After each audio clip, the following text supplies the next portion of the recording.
Buenas, va a dar comienzo esta sesión en la que vamos a analizar, por un lado, la Carta de las Naciones Unidas, órganos, y por otro lado, la Declaración Universal de los Derechos Humanos. En primer lugar, me presento, mi nombre es Juan Antonio Aybar, soy capitán del cuerpo y esta es mi cuenta de Instagram. Podéis seguirnos también en las cuentas de Instagram de la Academia o de YouTube. ¿Qué vamos a ver en esta clase teórica práctica? El tema completo. ¿Y por qué el tema completo? Porque es un tema de peso alto, es un tema corto y han caído muchas preguntas en las 4 últimas convocatorias, que son las que a nosotros nos sirven de referencia para realizar los análisis oportunos. Vamos a ver pues, todos los conceptos, porque son muy relevantes y aunque recomendamos a veces, en la mayoría de las ocasiones, que veáis los vídeos explicativos, en esta ocasión no. Con que tengáis claros los conceptos que vamos a explicar en la clase de hoy es más que suficiente. Si surge alguna duda, puedes trasladarla durante la clase, al final de la clase en el turno de preguntas, o bien por correo electrónico a esta cuenta. Bueno, pues vamos a comenzar por el primer epígrafe. ¿Qué exige la convocatoria de la Carta de Naciones Unidas? Solo un capítulo, el capítulo que tiene que ver con los órganos. La Carta de Naciones Unidas consta de preámbulo, 19 capítulos y 111 articulazos, que no se exige la carta completa, que solo se exige el capítulo 3 y concretamente los artículos 7 y 8, que son muy importantes porque han caído 10 preguntas en las últimas convocatorias, ni más ni menos, 10. Bueno, pues vamos a ver, en primer lugar, el artículo 7, que es el primero que se exige. Antes de entrar en materia, analizaremos por qué se contempla como objeto de examen la Carta de Naciones Unidas en esta convocatoria. Esa carta tiene un preámbulo que no es objeto de examen.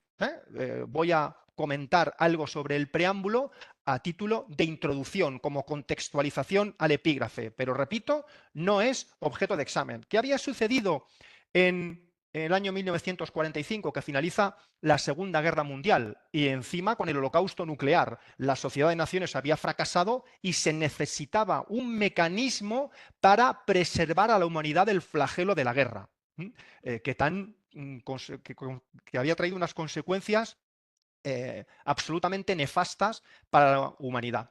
Y se pretendía también preservar una serie de derechos fundamentales, alcanzar el progreso social, elevar el nivel de vida, que todos los pueblos fueran tolerantes unos con otros, para salvaguardar la paz y que no se usara la fuerza armada salvo en casos súper excepcionales. Termina el preámbulo con una proclamación. Dice, por lo tanto, nuestros respectivos gobiernos, ¿qué gobiernos? Los de las naciones vencedoras en la Segunda Guerra Mundial. Francia, Gran Bretaña y fundamentalmente Estados Unidos. Estos gobiernos se reúnen en San Francisco para firmar la Carta de Naciones Unidas por la que nace la Organización Internacional de Naciones Unidas. Esto sucede el 26 de junio de 1945 en San Francisco. Todo lo dicho no es objeto de examen. ¿Qué es objeto de examen? El artículo 7, muy importante. En el artículo 7 se nos habla de una serie de órganos de las Naciones Unidas. Una organización debe disponer de órganos de gobierno, de órganos de asesoramiento, de órganos de apoyo administrativo para poder funcionar, para poder ejecutar sus tareas. ¿Qué tipos de órganos son los que tiene la Organización de Naciones Unidas? Por un lado, órganos principales y por otro lado, órganos subsidiarios. Estas dos categorías son importantes. ¿En qué dos categorías se agrupan los órganos de las Naciones Unidas? En estas dos, principales y subsidiarios. ¿Cuáles son los órganos principales? Los que aparecen en pantalla. Muy importante. La Asamblea General, el Consejo de Seguridad, etcétera. No vamos a profundizar en absoluto en estos órganos, ni qué funciones tienen, ni cuántos miembros tienen, porque eso no se os va a preguntar. Con que memoricéis lo que aparece en pantalla es más que suficiente, y que no confundáis estos órganos principales con otros que no lo son, porque me pueden preguntar, ¿cuál de los siguientes no es un órgano principal de la ONU? Bueno, antes de hablar de los órganos principales, vamos a hacer un apunte sobre los órganos subsidiarios. Dice el artículo 7 que se podrán establecer los que se estimen necesarios. ¿Cuántos? No lo concreta. Los órganos subsidiarios son los dependientes de los principales y se establecen estos órganos subsidiarios de acuerdo con las disposiciones de la propia Carta de las Naciones Unidas. Bien. Esto que tenéis en pantalla es muy importante. Y ahora lo que os decía, ¿qué tipo de preguntas se me puede hacer en torno a los órganos principales? ¿Cuál de los siguientes no es un órgano principal de la ONU? Y me dan en 3 de los distractores 3 órganos que sí son principales y uno que no lo es. Por ejemplo, me pueden decir el Consejo Político-Social.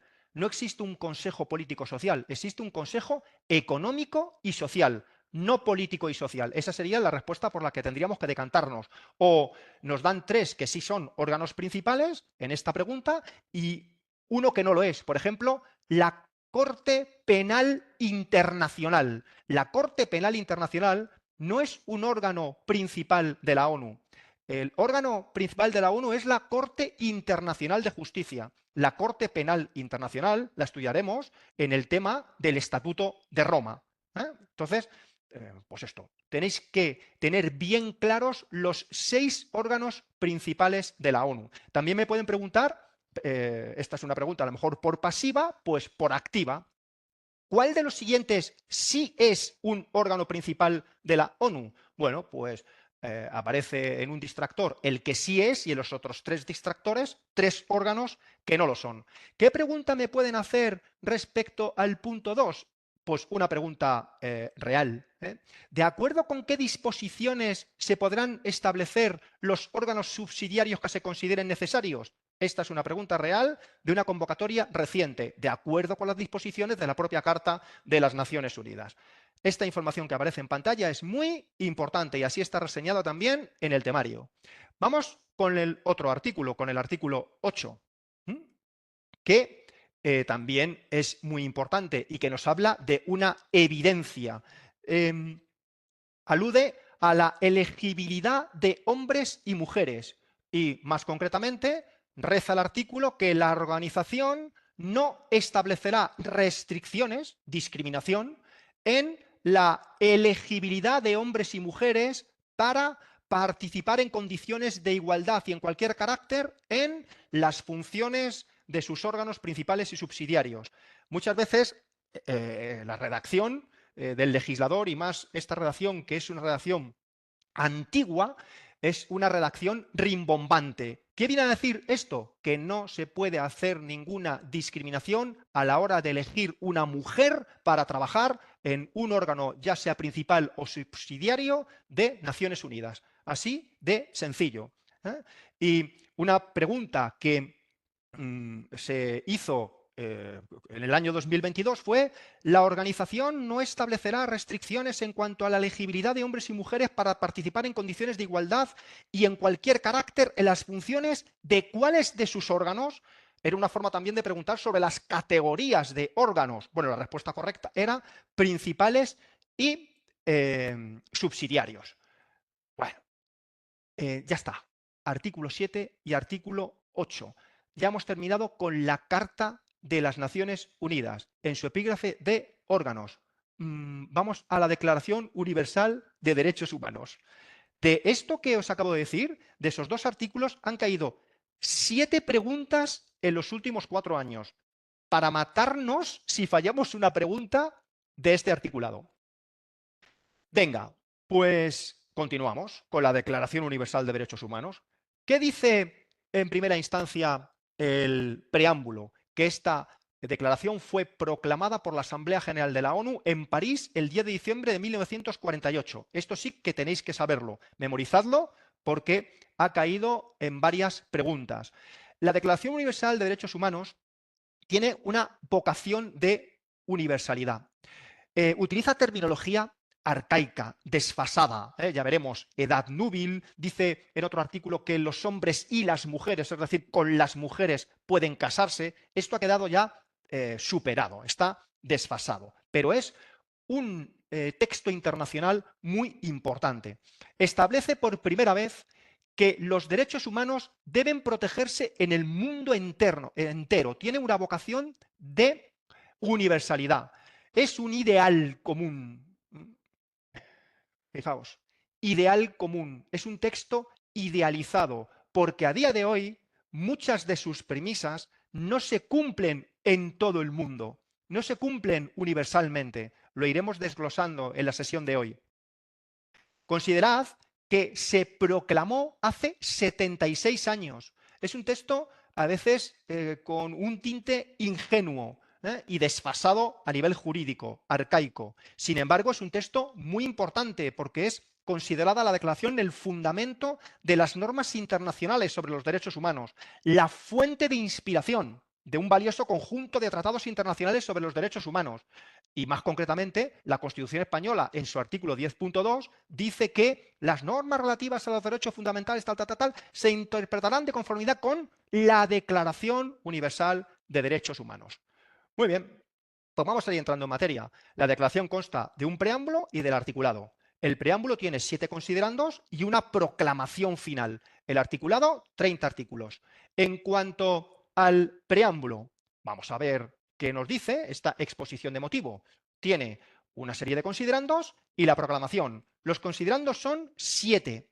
De las 19 preguntas que han caído en los últimos 4 años sobre la declaración, solo una ha tenido que ver con los considerandos y era muy evidente. Por lo tanto, no los vamos a explicar aquí. Con que los leas es suficiente. Vamos a detenernos en el articulado y antes analizaremos brevemente la proclamación.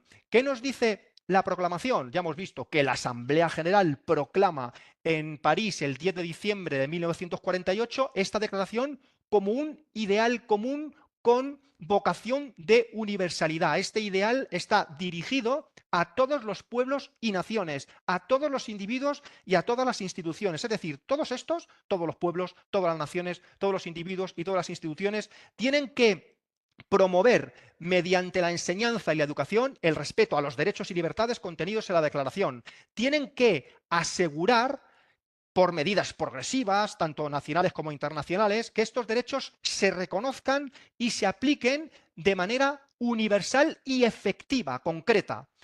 ¿Y dónde tienen que aplicarse estos derechos? Entre los pueblos de los Estados miembros y de los territorios colocados bajo su jurisdicción.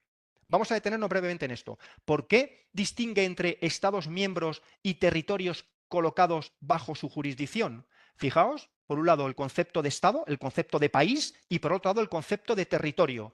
Estamos en 1948. Había países soberanos, independientes, autónomos, Estados Unidos, Francia, Inglaterra, etcétera, y territorios que no se habían constituido en países, que eran consecuencia de una historia imperialista.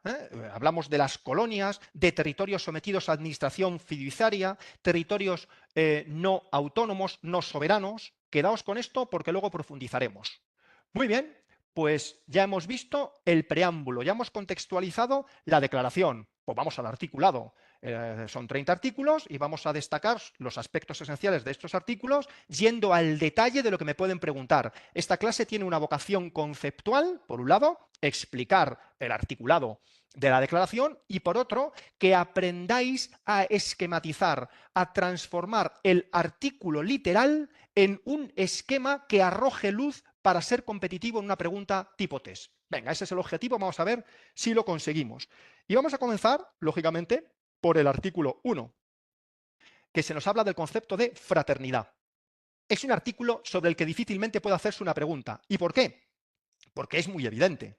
Lo que dice aquí es de sentido común. Todos los seres humanos nacen libres e iguales en dignidad y derechos, y dotados como están de razón y conciencia, deben comportarse fraternalmente los unos con los otros. ¿Por qué utiliza ese término, fraternidad? ¿Se os ocurre? ¿A qué os suena el término fraternidad? Venga, ayudadme. ¿A qué os suena? Hermandad, vale. Muy bien, Jesús. Más. ¿A qué nos está sonando? ¿Mm? Que nos tenemos que comportar como hermanos, dicen Ayara, como una familia. Bien, pero este mensaje, ¿quién podría haberlo hecho suyo? Este mensaje, muchos de los mensajes, la esencia de la declaración, ¿a qué os suena? Es una esencia democristiana. ¿Qué países fueron los vencedores en la Segunda Guerra Mundial? Nuevamente, repetimos, Francia, Inglaterra, Estados Unidos, con una tradición muy arraigada democristiana. Si os fijáis, mucho de lo que se dice en la declaración podría haberlo dicho Jesucristo. Por eso dice que tenemos que comportarnos fraternalmente los unos con los otros. Vamos con el artículo 2. No puede establecerse ningún tipo de discriminación. La primera parte del artículo es muy evidente, dice que todos tenemos derechos y libertades sin que pueda haber ninguna distinción por raza, color, sexo, etc. Voy a detenerme en la segunda parte del artículo. No puede haber tampoco discriminación por la condición política, jurídica o internacional del país o territorio de cuya jurisdicción depende una persona. Da igual si una persona es nacional de un país soberano o vive en 1948 en un territorio no soberano. En definitiva, no puede establecerse una discriminación, ya sea la persona nacional de un país independiente o ya viva la persona en un territorio bajo administración fiduciaria, en un territorio no autónomo o en un territorio sometido a cualquier otra limitación de soberanía. Estamos hablando de las colonias, estamos hablando de territorios bajo administración fiduciaria de Camerún, que tenía parte de administración británica y parte de administración francesa en 1948. Togo, lo mismo, tenía parte de administración británica y parte de administración francesa. Eran territorios, no países, que querían convertirse en países, querían hacerse mayores, pero no tenían las infraestructuras necesarias, ni económicas, ni culturales, ni la historia para convertirse en una democracia. Por tanto, durante un tiempo estuvieron bajo administración fiduciaria, bajo la tutela de estos organismos internacionales para ayudarles a convertirse en países independientes. Pues venga, el artículo número 4, el 3 es muy deviente, nos saltamos el 3 y nos vamos al 4.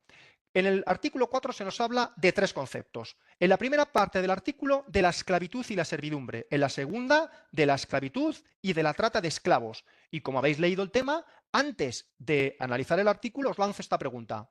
Según la declaración, la servidumbre está prohibida en todas sus formas. ¿Verdadero o falso? Verdadero. Dice Jesús. Mario, verdadero. Israel, falso. Falso, falso, verdadero, falso, falso. Vale, hay una alternancia de respuestas. Esto que dice la pregunta es falso. La servidumbre no está prohibida. ¿Qué dice respecto a la esclavitud y la servidumbre el artículo 4? Que nadie estará sometido a esclavitud ni servidumbre. Hago otra vez este inciso. Se me habla de tres conceptos en el artículo 4. Esclavitud, servidumbre y trata de esclavos. Lo que pasa que el concepto esclavitud está repetido. ¿Y por qué está repetido? Luego lo analizamos. Pues esto, una persona no puede estar sometida a esclavitud, eso está claro. Y no puede estar sometida, si ella no quiere, a servidumbre. Cuando tú firmas un contrato de trabajo, te comprometes voluntariamente a servir, en el concepto de 1948, al empresario. En la Guardia Civil, cuando uno es guardia civil y hace el curso de policía judicial, se compromete a una servidumbre de 4 años. Creo que son 4 años. En los siguientes 4 años, tú estás expuesto a que te destinen forzoso a una unidad de policía judicial para rentabilizar esos estudios, esa formación que la Guardia Civil te ha dado. Esa servidumbre es voluntaria. Ahora, está clarísimo, la esclavitud y la trata de esclavos están prohibidas en todas sus formas. ¿Qué es trata de esclavos? Pues lo que está sucediendo en la actualidad. Hay países que obligan a mujeres a emigrar a otros países para someterlas a prostitución. ¿No decíamos que la declaración es un ideal común? Sí, sí, un ideal, pero que no se concreta a día de hoy, en 2024, en muchos de sus aspectos. Bueno, este es el artículo. Estoy resaltando en rojo las ideas fuerza, los conceptos clave: esclavitud, servidumbre, vuelve a repetirse esclavitud y trata de esclavos. La primera parte del artículo hasta aquí. Nadie estará sometido a esclavitud y a servidumbre. Y luego, sorprendentemente, vuelve a hablar otra vez de la esclavitud. ¿Por qué? Porque dice que la esclavitud y la trata de esclavos están prohibidas en todas sus formas. Bueno, mucho cuidado con estos pequeños detalles. Esta es una pregunta fastidiadilla, pero que puede ser perfectamente viable, que no nos pillen. Artículo 5 nos habla de otros conceptos que los hemos estudiado en muchas ocasiones, no solo en la normativa internacional, sino también en el derecho nacional. Dice que está prohibido absolutamente, por un lado, las torturas y por otro lado, las penas o tratos, siempre y cuando esas penas o tratos sean crueles, inhumanas o degradantes. Venga, ¿verdadero o falso? Respondedme.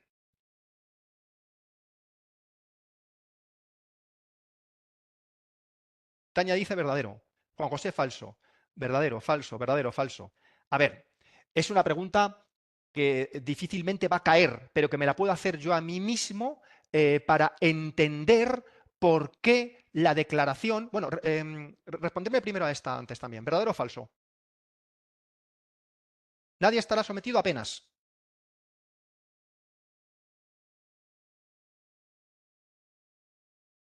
Falso, falso, falso, verdadero, falso, verdadero, falso. Bien, también hay alternancia. Este es el texto literal. Nadie será sometido a torturas. Hasta aquí la primera parte del artículo. Y fijaos que a continuación dice, ni a penas o tratos crueles, inhumanos o degradantes. Eh, para que las penas o tratos estén prohibidas, deben ser crueles, inhumanas o degradantes. Las torturas no. Si así fuera, la redacción hubiera sido, nadie será sometido a torturas, coma, a penas o tratos, coma, perdón, crueles, inhumanos o degradantes. ¿Lo entendéis, verdad? ¿Por qué introduce esta conjunción copulativa ni? Porque las torturas, torturas son. No es necesario que sean crueles, inhumanas o degradantes, porque ya lo son en sí mismas. ¿Qué es una tortura? El trato que inflige una persona cuando actúa a título oficial, por ejemplo, un guardia civil, y somete a dolor o a sufrimiento mental o físico grave a otra persona con un fin específico. Por ejemplo, un guardia civil que tortura a una persona para que confiese un delito o para obtener información de ella. ¿Mm? El concepto de tortura está claramente definido en el ordenamiento penal español. Las torturas ya son crueles, inhumanas o degradantes. No es necesario que se especifique, que se introduzca en esta pregunta de verdadero o falso esa cláusula de exclusividad o de obligatoriedad. Eh, las penas.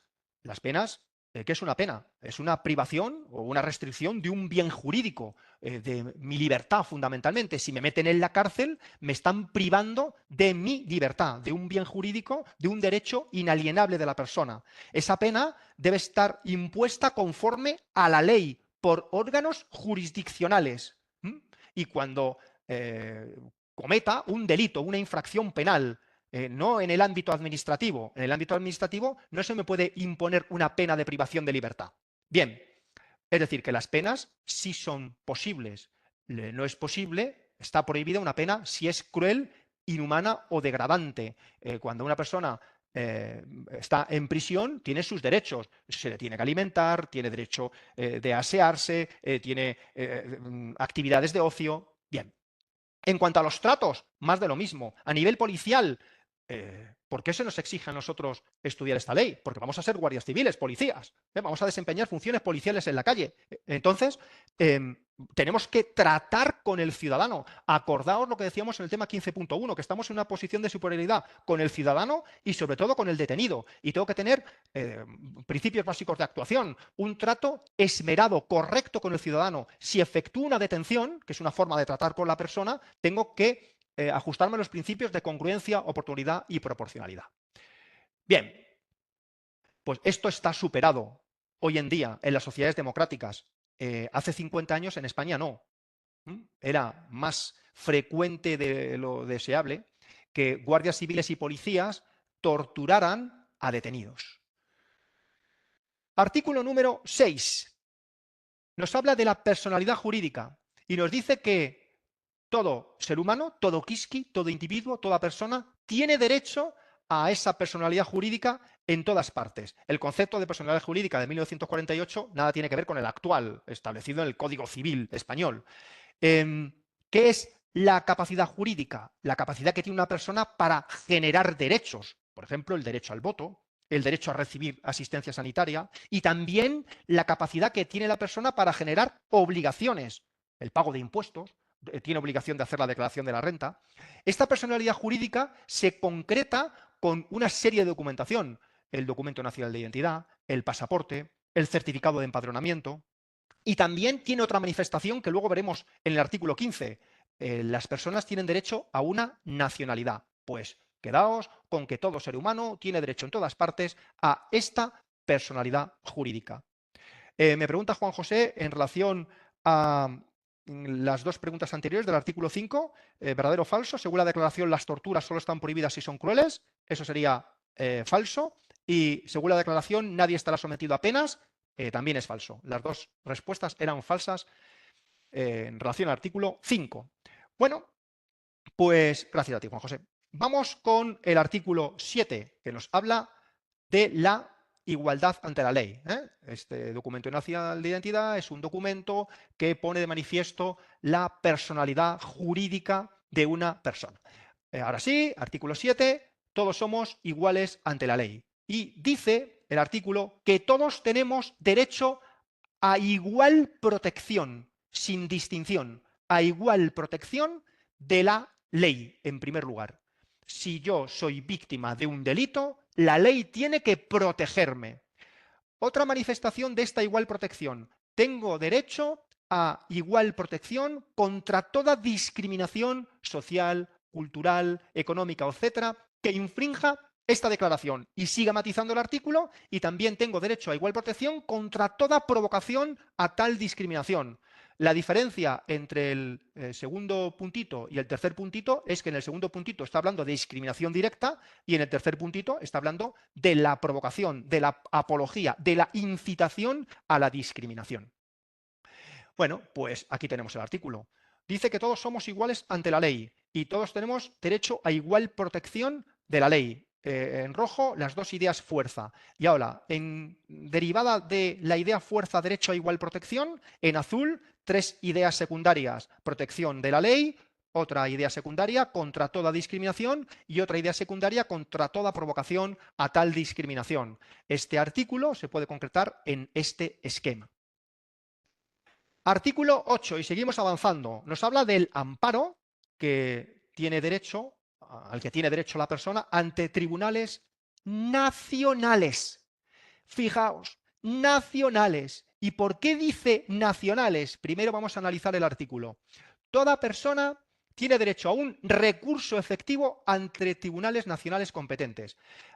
Cuando dice aquí recurso efectivo, ¿a qué está aludiendo el redactor? No a que puede recurrir en alzada, en reposición, o que pueden interponer un recurso contencioso administrativo. No. Cuando dice que tiene derecho a un recurso efectivo, está diciendo que tiene derecho a acudir, a utilizar un tribunal, a ir a un tribunal para ser defendido.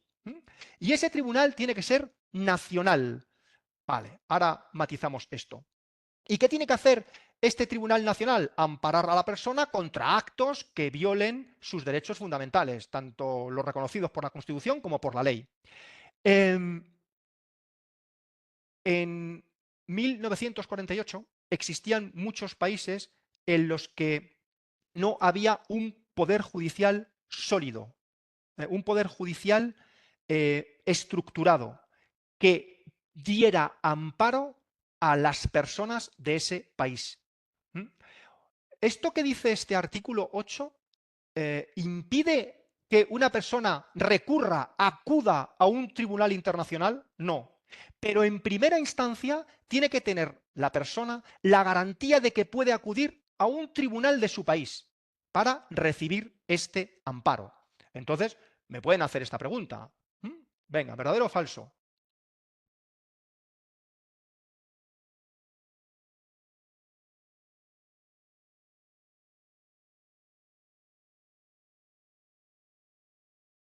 ¿Verdadero? ¿Cómo decís? Alguno ha dicho falso. Juan José dice falso. Y Juan José dice falso.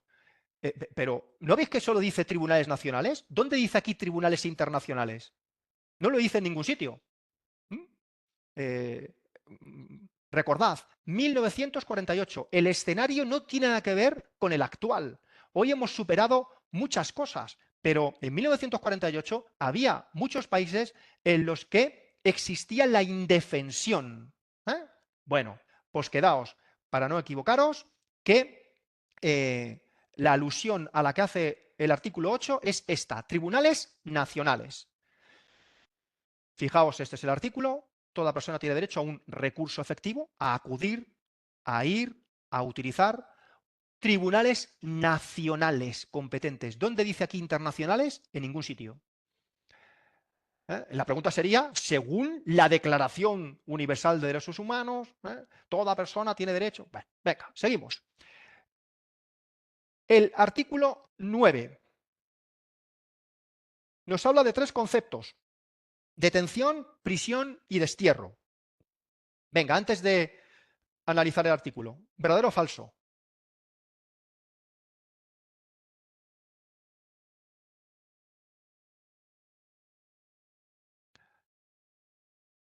Falso, falsísimo. Claro que alguien puede ser privado de su libertad. Si no estamos concentrados, podemos fácilmente fallar la pregunta, o que el distractor nos induzca a error. Dice que nadie puede ser arbitrariamente, es decir, en contra de la ley, detenido, hecho preso, llevado a prisión, condenado o desterrado. El concepto de destierro está desfasado. ¿Existen formas de destierro modernas? ¿Se os ocurre alguna forma de destierro moderna? Venga, ¿a quién se le ocurre? ¿Alguna forma de destierro moderna? Una orden de alejamiento. Muy bien. ¿Quién lo ha dicho? Israel. Una orden de alejamiento o la privación de derecho a residir en determinados lugares o de acudir a ellos en el contexto de la violencia de género. Bueno, pues el destierro, la prisión y la detención están prohibidas solo si son arbitrarias. Este concepto arbitrariamente aparece en varios artículos en la Declaración. Artículo 10. Derecho a ser oído por un tribunal, es decir, la tutela judicial efectiva, recogida en el artículo 24.1 de la Constitución, cuando dice que todas las personas tienen derecho a obtener la tutela judicial efectiva de jueces y tribunales, tal, para que no haya lugar a la indefensión. ¿Quién tiene derecho a ser oído por un tribunal? ¿Quién genera este derecho? Toda persona, todo quisqui. ¿Cómo tiene que ser el tribunal? Tiene que ser, por un lado, independiente. Acordaos de la diferenciación de poderes: el poder legislativo, el poder ejecutivo y el poder judicial, independiente del resto de poderes. Y tiene que ser imparcial. El tribunal no puede tener favoritismos por la condición de la persona, por su poder adquisitivo, etc. ¿Cómo será oída la persona por ese tribunal? Será oída en condiciones de plena igualdad, esto está clarísimo, y públicamente. Las audiencias son públicas para garantizar la transparencia. Si queréis, podéis ir al juzgado de la Plaza de Castilla en Madrid o a la audiencia provincial de vuestra ciudad y podéis asistir como público a juicios. Y la persona tiene que ser oída con justicia, de acuerdo con la ley, con el ordenamiento jurídico nacional e internacional. ¿Para qué va a ser oída esa persona? Esto es un poco farragoso. Bueno, vamos a tratar de arrojar luz. Para, por un lado, determinar sus derechos. Si la persona es víctima de un delito, acude a los tribunales para preservar el bien jurídico que ha sido lesionado, por ejemplo, la propiedad privada. O para determinar sus obligaciones. En este caso, la persona no es la víctima, sino la acusada. Y después hace un matiz. Este artículo 10 habla de que la persona será oída para el examen de acusaciones en materia penal. Vamos a diferenciar claramente el orden penal del orden administrativo. En el orden penal se condena a la persona, por ejemplo, a una pena de prisión. En el orden administrativo se sanciona a la persona, por ejemplo, con una multa porque ha infringido los límites de velocidad. En el orden penal existe, ahora lo vemos en otro artículo, la presunción de inocencia. La carga de la prueba recae en la acusación. Si yo soy acusado de un delito, será la acusación, bien la acusación particular o el Ministerio Fiscal, quien tenga que probar mi culpabilidad, no yo el que tenga que probar mi inocencia. Sin embargo, en el orden administrativo sucede lo contrario. Si a mí me llega una multa a mi casa de la Dirección General de Tráfico, yo primero tengo que pagarla. Luego podré recurrir.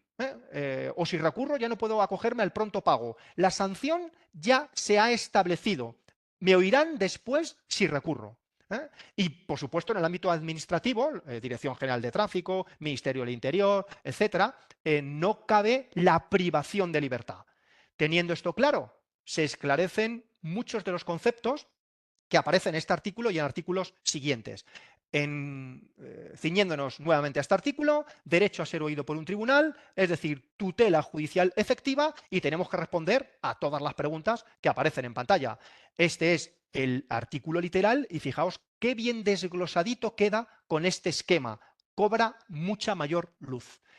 Artículo 11, pues vamos a insistir en dos conceptos de los que ya hemos hablado. Por un lado, en el 11.1 se nos habla de la presunción de inocencia y por otro lado, en el 11.2, del principio de irretroactividad de la ley desfavorable. Este principio tiene un hermano gemelo, que es el principio de retroactividad de la ley favorable. En la declaración solo habla de la irretroactividad de la ley desfavorable. Vamos con la presunción de inocencia, que dice que toda persona acusada de un delito, por tanto, en el ámbito penal, tiene derecho a que se presuma su inocencia mientras no se pruebe su culpabilidad conforme a la ley en un juicio público. Todo esto ha sido explicado en artículos anteriores. En cuanto al principio de irretroactividad, dos consecuencias. Primera, en cuanto a la condena, en el ámbito penal hablamos, nadie puede ser condenado por un acto, delito por acción, o por una omisión, delito por omisión, por ejemplo, la omisión del deber de socorro. Nadie puede ser condenado por acciones o omisiones que en el momento de cometerse no fueron delictivos, según el derecho nacional o internacional. En el artículo 8 se nos hablaba del amparo ante tribunales nacionales competentes. ¿Por qué el artículo 11 sí que alude al derecho internacional? 1948. Existían países no democráticos, con dictadores, genocidas. Estos delitos no serían castigados si no entrara en juego el derecho internacional a través de la Corte Penal Internacional. Recordad, no lo mismo Corte Penal Internacional que la Corte Internacional de Justicia. Bueno, la Corte Penal Internacional es competente en los crímenes de genocidio, de lesa humanidad, en los crímenes de guerra, crímenes de agresión.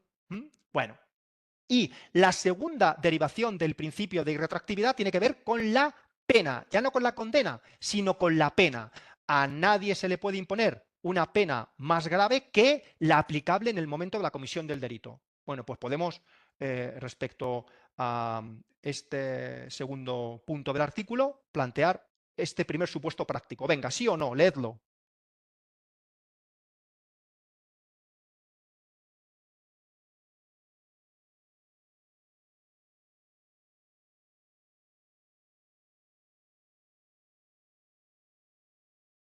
Está clarísimo. No incurre en responsabilidad penal. Este supuesto práctico tiene que ver con la primera derivación del artículo 11.2. Vamos con el segundo caso práctico.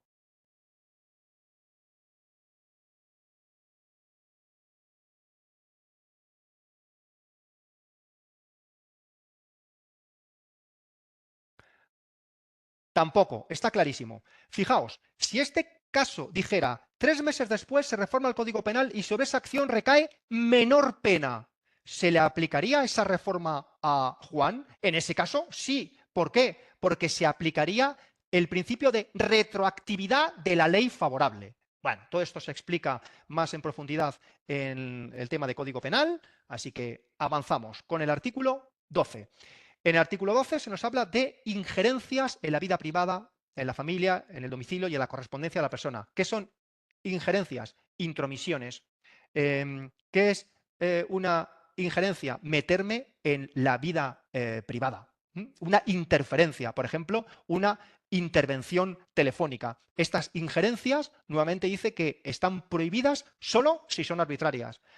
No se puede pinchar el teléfono de un presunto delincuente si no hay resolución judicial. Sería un pinchazo arbitrario, ilegal. Luego en otra parte del artículo, se nos habla de ataques a la honra o reputación y que también están prohibidas o prohibidos estos ataques. ¿Qué ataques son estos? En el Código Penal español actual, la calumnia por un lado, que es una calumnia, imputar a alguien un delito sabiendo que no ha cometido ese delito. Por ejemplo, ir diciendo de alguien que está traficando con drogas a sabiendas de que es mentira. ¿Qué es una injuria? Decir que alguien está consumiendo drogas a sabiendas que es mentira. Consumir drogas no es un delito. Pero si yo digo de esa persona que está consumiendo drogas a sabiendas de que es mentira, estoy atacando a su, aquí debería decir honra, a su reputación. Todo esto está prohibido. Artículo 13. Venga, nos habla de la libertad deambulatoria. Primero, dentro de un estado y segundo, de un país a otro. Pues emigrar, inmigrar, de las migraciones. Y cuando habla del territorio de un Estado, la libertad deambulatoria dentro de un Estado, se está refiriendo en 1948 al territorio de su Estado, del Estado de la persona, del país de la persona. Y matiza, toda persona tiene derecho a circular libremente y elegir residencia en el territorio de un Estado. Yo puedo en España, porque soy ciudadano español en regla, tengo la carta de ciudadanía española, vivo legalmente en España, puedo ir de La Coruña a Badajoz y Badajoz a Valencia y puedo elegir vivir donde me dé la gana. Bien, en cuanto al punto número 2, ¿qué dice la declaración? Que toda persona tiene derecho, por un lado, a salir de cualquier país, incluso del propio. ¿Y esto por qué lo dice? Bueno, hay en la actualidad países que no permiten a sus ciudadanos salir de su país. Por ejemplo, en Cuba. No se deja salir a los disidentes cubanos, a las personas que son contrarias al gobierno cubano. Bueno, por la declaración dice que esto está prohibido, que el ciudadano tiene derecho a salir de cualquier país, incluso del propio, y a regresar a su país. Claro. ¿Qué sucedía en España tras la guerra civil? Hubo personas que se vieron obligadas a exiliarse y no podían regresar a su país, porque si regresaban, las consecuencias iban a ser graves. Bueno, pues verdadero o falso. Venga.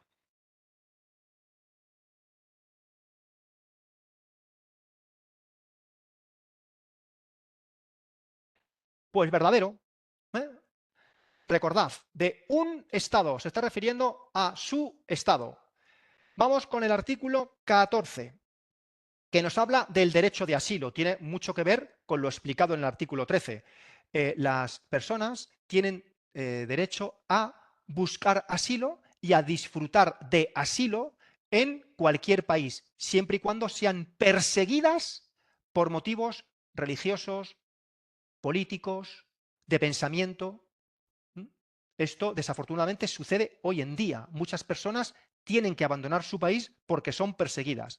Y en sentido contrario, ¿cuándo una persona no puede invocar el derecho de asilo? Si es perseguida por una acción judicial realmente originada por delitos comunes. Si un terrorista de ETA comete un delito en España, asesina a 7 personas, no puede invocar el derecho de asilo en Venezuela, o no podría. ¿Por qué? Es un delito común. Y tampoco puede ser invocado este derecho de asilo por actos opuestos a los propósitos y principios de las Naciones Unidas, por actos discriminatorios fundamentalmente. Muy bien. Artículo 15. Nos habla de la nacionalidad. Antes habíamos hecho una pequeña alusión cuando hablábamos de la personalidad jurídica. Toda persona tiene derecho a una nacionalidad. Fijaos, qué detallitos. Una, 1948. Hoy hay muchas personas que tienen doble nacionalidad. Un peruano en España puede tener la nacionalidad peruana y la nacionalidad española. Antes de proseguir, ¿verdadero o falso? Venga.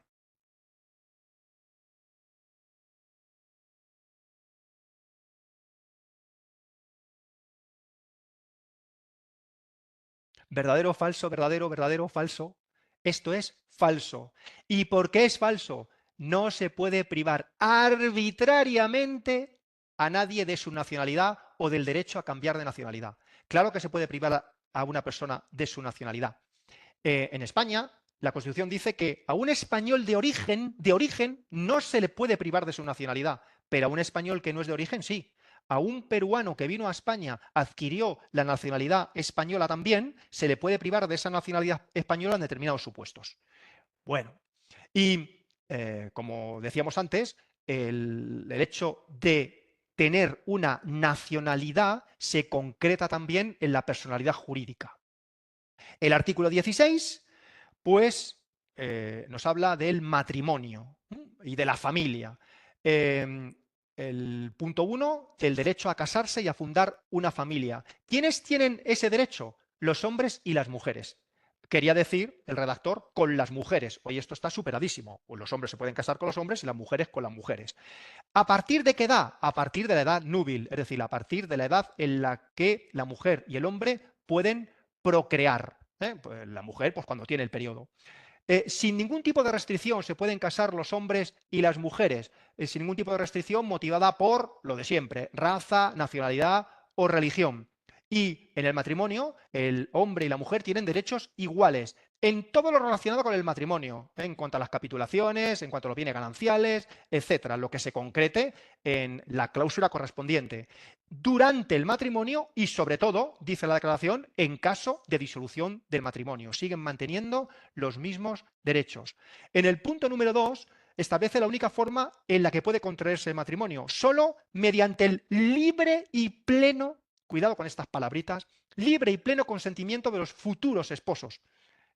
Hoy en día, en determinadas culturas y determinados países, se obliga a niñas de 13 años a casarse con hombres de 50 y tantos por motivos económicos, de dinastía, etcétera. El punto número 3 se define qué es la familia. La familia es el elemento natural y fundamental de la sociedad, una nueva reminiscencia de la tradición democristiana de la Declaración Universal de Derechos Humanos. Esta es una pregunta muy manida. ¿Qué es la familia? El elemento natural y fundamental de la sociedad. Y la familia tiene derecho a la protección tanto de la sociedad como del Estado. Venga, pues artículo 17 nos habla del derecho a la propiedad, tanto la propiedad individual, esto está clarísimo, yo tengo mi coche, como la propiedad privada. Toda persona, colectiva. Toda persona tiene derecho a esa propiedad, tanto la individual como la colectiva. ¿Ejemplos de propiedad colectiva? Pues una comunidad de propietarios, la piscina, los columpios de una comunidad de propietarios es una propiedad colectiva. Una cooperativa de agricultores, también propiedad colectiva. Y dice que nadie puede ser privado de su propiedad arbitrariamente. Claro que alguien puede ser privado de su propiedad si se hace conforme a la ley de expropiación forzosa. A mí me pueden expropiar mis tierras en beneficio del interés público, porque va a pasar por ahí una autopista. Me van a indemnizar, pero me van a obligar también a que mis bienes pasen al erario público. Perfecto. Entonces, ¿verdadero o falso? Vamos, a ver.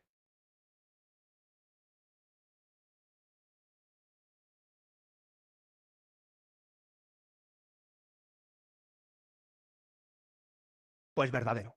Estas son las preguntas que os podéis hacer cuando leáis el articulado. Además de imaginar los esquemas, podéis plantearos preguntas muy sencillas, en forma de verdadero o falso. Una pregunta de verdadero o falso es un distractor de una pregunta completa. Artículo 18.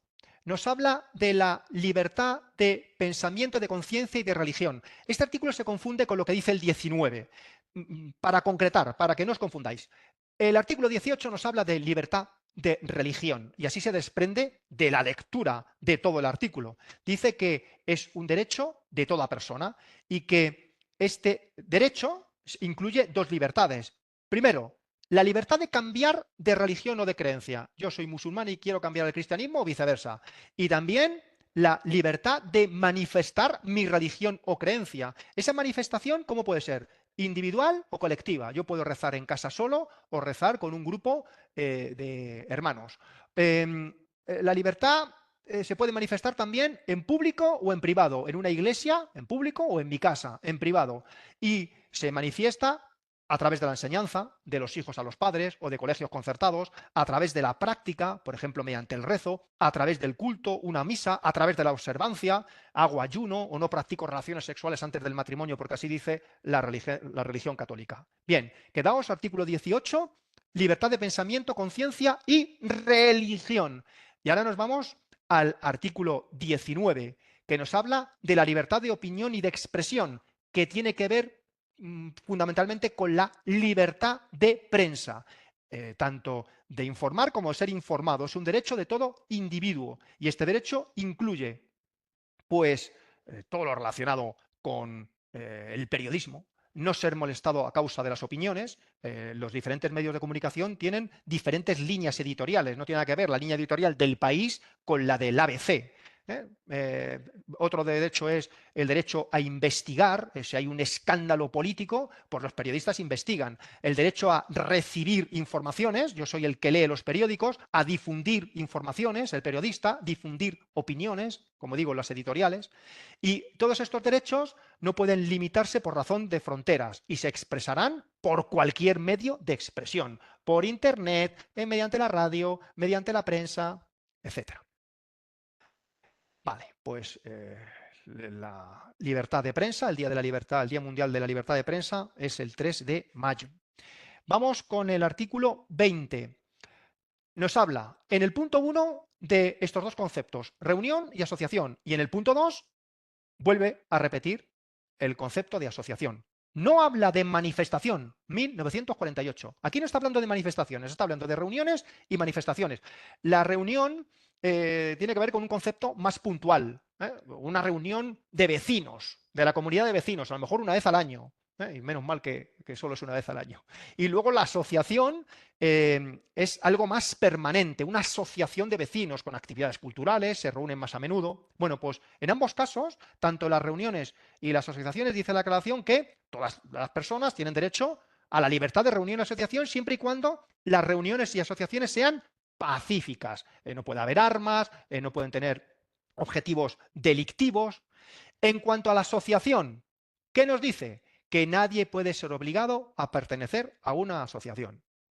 Esto nos lo dice respecto a la asociación. No tengo la pregunta en pantalla, pero se me está ocurriendo una pregunta rápidamente. A ver, ¿verdadero o falso? Según la Declaración de Derechos Humanos, nadie puede ser obligado a asistir a una reunión. ¿Esto es verdadero o falso? ¿Eso lo dice la Declaración? Falso, eso no lo dice la declaración. Se desprende, vale, pero de la literalidad del texto legal no podemos colegir que nadie puede ser obligado a asistir a una reunión. Si no, lo tendría que haber dicho aquí. En el punto 2, nadie puede ser obligado a pertenecer a una asociación ni asistir a una reunión. Artículo 21. Nos hablan, en primer lugar, del derecho a participar en el gobierno del propio país. Este punto 1 tiene una connotación claramente política. El punto 2, derecho de acceso a la función pública del propio país.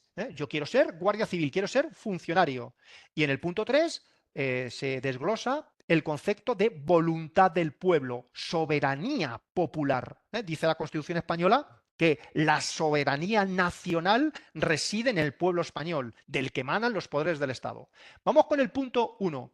El derecho a participar en el gobierno del propio país. Claro, no voy a presentarme a presidente del gobierno siendo español de Estados Unidos. Bueno, dice del propio país. Es un derecho de toda persona y que puede concretarse directamente, es decir, por sufragio pasivo, yo soy el candidato a la presidencia del gobierno, o bien por medio de representantes libremente elegidos. Estamos hablando del sufragio activo. Soy yo el que voto a un candidato. Vale. Este derecho a participar en el gobierno del propio país es un derecho de toda persona, bien directo o bien por medio de representantes. Vamos al derecho al acceso a la función pública. Es un derecho también de toda persona y dice que en condiciones de igualdad. Esto no tiene más que explicar. ¿Cuántas veces habéis leído ya en diferente normativa de la convocatoria los conceptos de mérito, capacidad, igualdad para el acceso a la función pública? Y en cuanto a la voluntad del pueblo, dice que es la base de la autoridad del poder público. La soberanía nacional reside en el pueblo español y que esta voluntad del pueblo se expresa mediante unas elecciones auténticas. Nuevamente, un término arcaico. Elecciones auténticas. Y las elecciones tienen que celebrarse periódicamente. Claro, lo que sucedía hace 4 años, a lo mejor ahora no es lo que va a suceder. Ha cambiado la opinión del pueblo, por eso cambian los gobiernos. Elecciones periódicas. El sufragio tiene que ser universal, votan todos, con la salvedad de la edad, todos los mayores de edad, ya sean hombres, mujeres, etcétera, e igual el voto pesa lo mismo. Ya tenga el votante 67 años y millones de euros en el banco o 19 años y sea pobre. Y el voto tiene que ser secreto para garantizar la libertad del voto. Artículo 22. Me hablan del derecho a la seguridad social y después también de concretando una serie de derechos económicos, sociales y culturales. En cuanto al derecho a la seguridad social, toda persona como miembro de la sociedad tiene derecho a la seguridad social, pues a la asistencia sanitaria, a la prestación de desempleo. A partir de ahora, a partir del artículo 22, que nos habla de derechos sociales y económicos, hay mucha mezcolanza. El redactor se repite mucho. Vamos a ir viéndolo. Bueno, pues derecho a la seguridad social, asistencia sanitaria, prestación de desempleo. Y luego, en cuanto a derechos económicos, sociales y culturales, dice que toda persona tiene derecho a obtener estos derechos indispensables a su dignidad y libre desarrollo de la personalidad. Vale, de momento palabrería. Vamos a matizar. ¿Estos derechos cómo se concretan? Mediante el esfuerzo nacional y la cooperación internacional. Todo se entiende casi siempre mucho mejor con un ejemplo. Imaginaos una catástrofe natural, lo que sucedió en Haití. Haití no tenía recursos para satisfacer los derechos económicos, sociales, culturales, escuelas, etcétera, de sus ciudadanos. Entonces, el esfuerzo nacional del gobierno haitiano no era suficiente. Tuvo que entrar en liza la cooperación internacional. Y para concretar estos derechos habrá que tener en cuenta la organización y los recursos de cada Estado, lo que acabo de decir. Bueno, pues este es el artículo. Fijaos cómo ese artículo un tanto farragoso tiene 2 ideas fuerza: derecho a la seguridad social, aquí lo tenemos, y derechos económicos, sociales y culturales, aquí lo tenemos. En cuanto al derecho a la seguridad social, lo he explicado. Toda persona como miembro de la sociedad tiene derecho a la seguridad social. Y ahora, ¿por qué matiza todo esto de los derechos económicos, sociales y culturales? Pues por lo que acabo de explicar.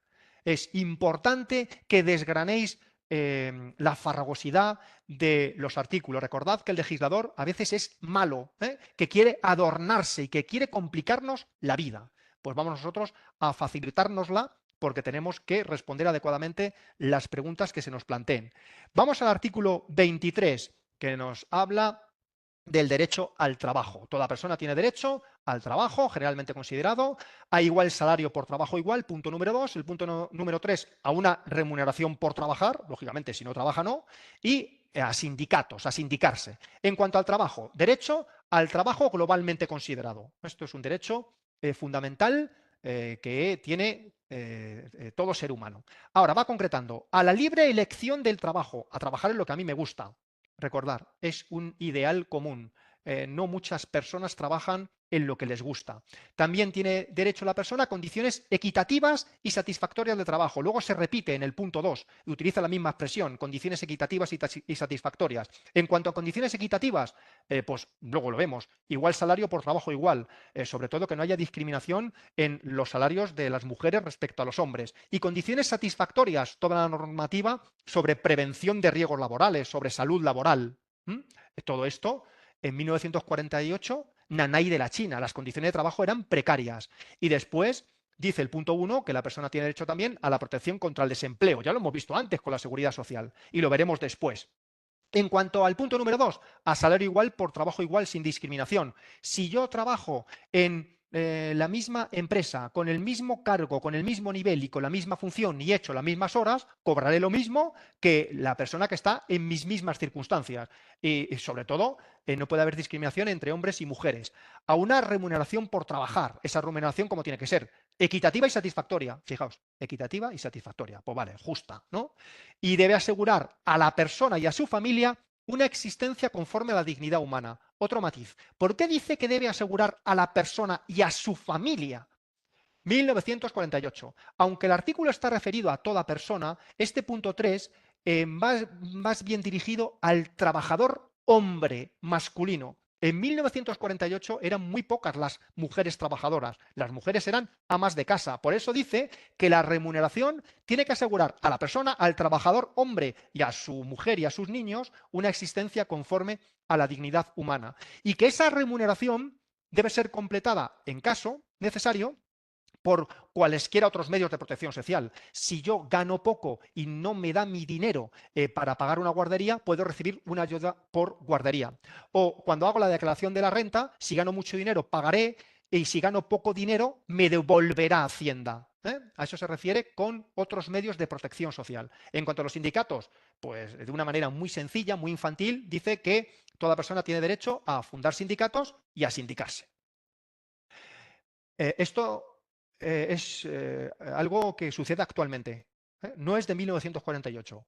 Es algo que está sucediendo actualmente. Todo lo que hemos dicho es palabrería si consideramos esta imagen. Artículo 24 sigue matizando los derechos relacionados con el trabajo. La persona tiene derecho al descanso dentro de su jornada laboral. Si trabaja 8 horas, pues media hora para el bocadillo.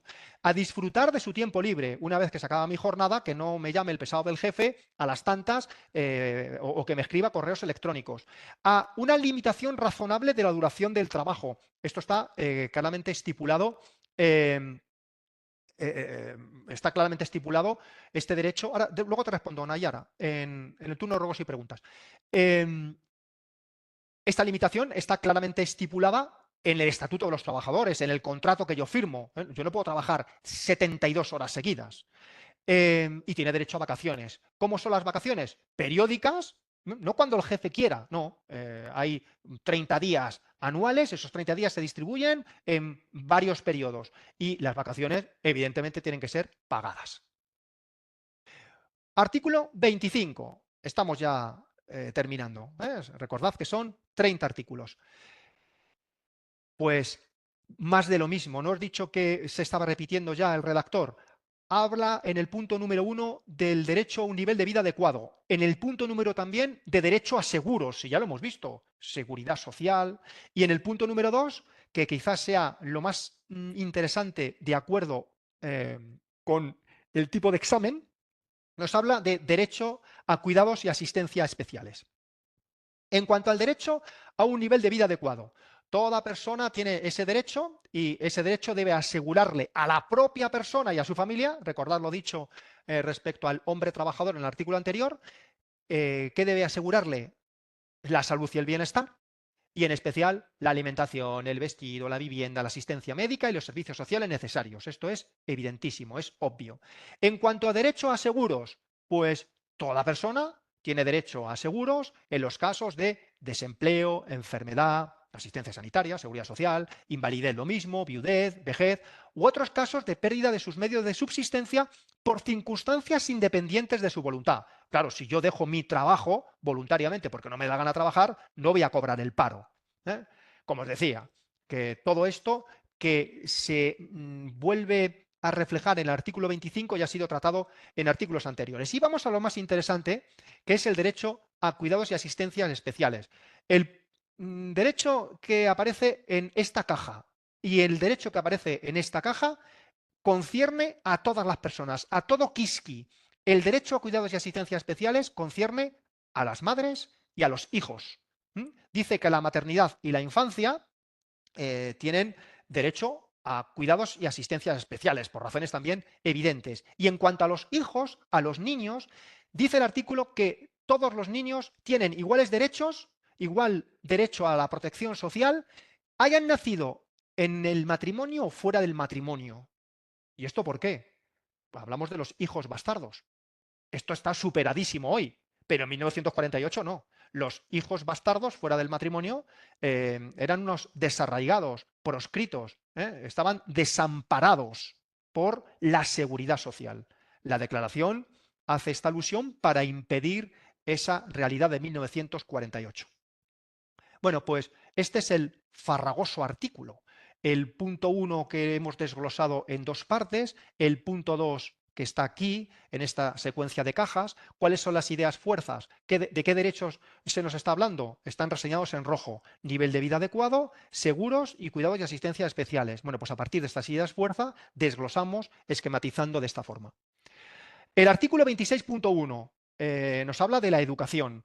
Esto es muy importante, aunque está desfasado, porque puede ser objeto de pregunta. Toda persona tiene derecho a la educación y nos habla de diferentes tipos de educaciones. La educación obligatoriamente tiene que ser gratuita, al menos en lo concerniente a la instrucción elemental y fundamental. Esto es la ESO en España.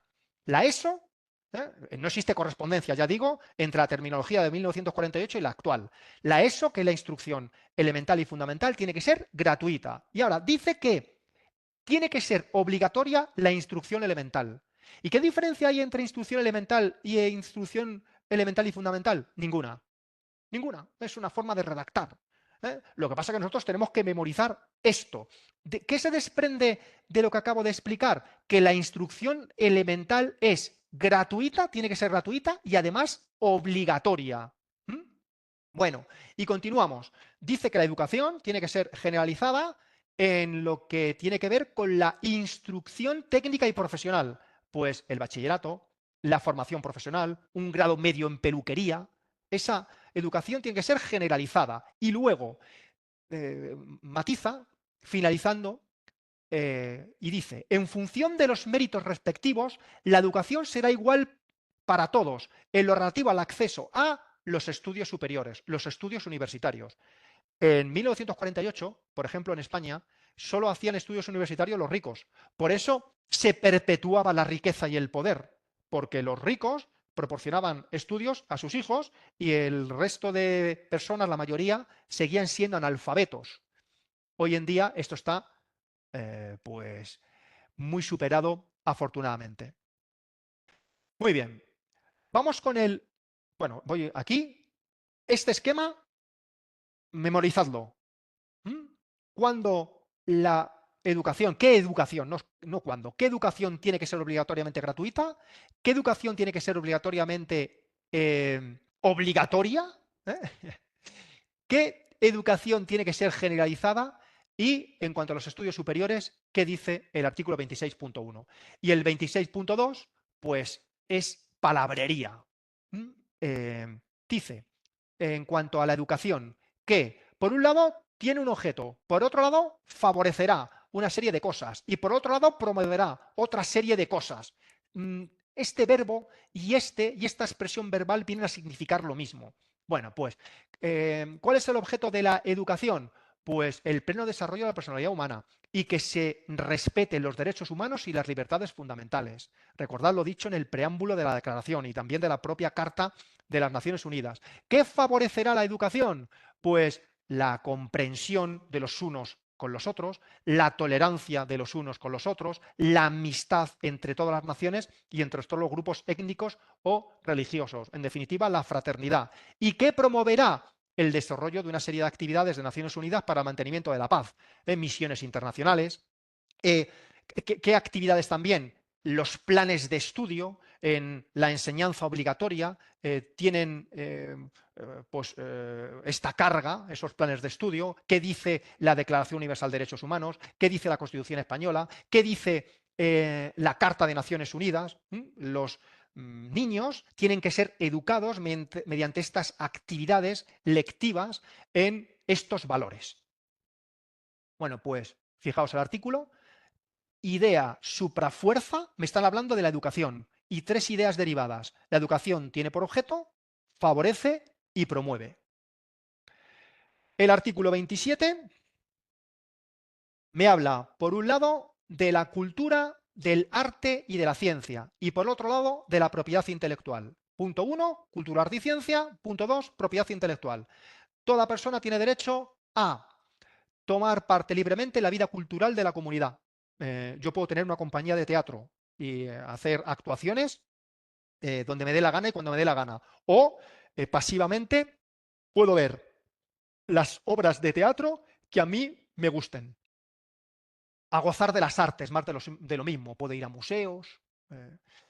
y esto es importante, a participar en el progreso científico y en los beneficios que de él resulten. Nuevamente, ideal común, componenda mental. En mi barrio se decía de otra forma. Los progresos médicos, científicos, solo llegan a determinados países. En África, la gente se muere de cólera. ¿eh? Reflexión en voz alta. Propiedad intelectual. Pues toda persona tiene derecho a que, por razón de las producciones de las que sea autora, ya sean producciones científicas, literarias o artísticas, pues yo escribo una novela, soy autor de una novela, pues tengo derecho a que se protejan mis intereses, tanto morales, oiga, que he sido yo el que he escrito la novela, que no me plagien, que no me quiten los méritos, he sido yo el autor, intereses morales y, por supuesto, intereses materiales, los derechos de autor. En el artículo 29 vamos a trabajar de otra forma. Hemos trabajado hasta ahora presentando los esquemas y luego el artículo. Fijaos, este artículo 29, que tiene 3 partes, lo complejo que puede llegar a ser. ¿Qué es lo primero que tengo que hacer yo con el artículo? Identificar las ideas fuerza que aparecen en rojo. En el punto número 1, por primera vez en la declaración, se nos habla de deberes. Hasta ahora todo han sido derechos económicos, sociales, culturales, políticos, judiciales. Y ahora me hablan de deberes. En el punto número 2 me hablan de limitaciones a derechos y libertades. Y en el punto número 3 me hablan de más limitaciones a derechos y libertades. ¿Y cómo se concreta todo esto? Pues en un esquema. Punto número 1, deberes. Punto número 2, limitaciones a derechos y libertades. Punto número 3, más limitaciones a derechos y libertades. Toda persona tiene deberes respecto a la comunidad. Concretando, tengo el deber de pagar impuestos, porque si no la comunidad no funciona. ¿Y esto para qué? ¿Y por qué? Porque solo en ella, solo en comunidad, se puede desarrollar libre y plenamente la personalidad de la persona. En cuanto a las limitaciones de derechos y libertades, yo tengo el derecho a escuchar música, ya, pero a partir de una determinada hora, a las 11 de la noche, no puedo superar un determinado volumen porque estoy molestando a la comunidad. Bueno, pues se pueden limitar mis derechos y mis libertades solo por ley, por norma. ¿Para qué? Para asegurar que se reconozcan y se respeten los derechos y libertades de los demás. Y para, ya esto es palabrería, para satisfacer las justas exigencias de la moral, del orden público, el bienestar general de la sociedad democrática. Y luego, en el punto número 3, más limitaciones de los derechos y las libertades. Estas limitaciones están basadas en los propósitos y principios de las Naciones Unidas. No puedo ejercer derechos y libertades si esos derechos y libertades se oponen a los propósitos y principios de las Naciones Unidas. Fijaos, esta complejidad, cómo se ha simplificado en este esquema. Ya sabéis que estos esquemas os los proporcionaremos al finalizar la clase. Y artículo 30, ya sí que sí, finalizamos y luego abrimos el turno de preguntas. Artículo 30. Los redactores se curan en salud contra cualquier mala interpretación de cualquier artículo de la declaración. Y dice, nada en esta declaración podrá bla, bla, bla, bla, bla. Esto es súper complicado. ¿Cómo traduzco yo esto a un mensaje mucho más sencillo? No puede realizarse ninguna interpretación de lo dicho en la declaración que suprima derechos y libertades proclamados en la propia declaración. Y finalizado. Santas Pascuas. Ya está. Muy bien, un placer. Vamos a abrir ahora fuera de grabación el turno de ruegos y preguntas. Muchas gracias por vuestra atención. Serás lo que quieras ser. Serás guardia civil. Bien.